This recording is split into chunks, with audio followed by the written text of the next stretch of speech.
রব্বানা যালামনা, বলেন রব্বানা যালামনা আনফুসানা ওয়া ইল্লাম তাগফির লানা ওয়া তারহামনা লানাকুনান্না মিনাল খাসিরিন। বলে বলে মসজিদে কেঁদেছো, আসরের নামাজ পড়ে কেঁদেছো, যোহরের নামাজ পড়ে কেঁদেছো, মাগরিবের পড়ে কেঁদেছো, এশার নামাজ পড়ে কেঁদেছো।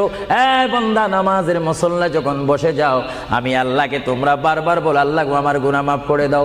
তারপরও আমি তোমাদের এই গুনাহ মাফ করে নেই। তারপরও তোমরা নিশি রাত্রে, মানুষ যখন ঘুমে যায়, তোমার বিবি যখন ঘুম যায়, তোমার ছেলে যখন ঘুম যায়, তুমি নিশি রাত্রে ঠান্ডা পানি দিয়ে ওযু বানিয়ে নামাজের মুসল্লায় বসে তুমি আবার যখন ডাক দাও, রব্বুল আলামিন, পৃথিবীর কোনো মানুষ আমার গুনাহ সম্পর্কে জানে না, তুমি আমার গুনাহ সম্পর্কে জানো। আমি এমন গুনাহ করেছি আমার বিবি জানে না, বিবি গুনাহ করেছে আমি জানি না। আল্লাহ তুমি সব কিচ্ছু জানো, হে আমার প্রভু তুমি আমাকে মাফ করে দাও। আমার আল্লাহ বলে, তারপরও যদি তোমাদেরকে আমি মাফ না করি, তারপরও বান্দা তোমরা আমার রহমতের দরজা থেকে ফিরে যাইও না। আমি তোমাদেরকে হুকুম দিচ্ছি, ওয়ালাউ আন্নাহুম ইয যালামু আনফুসাহুম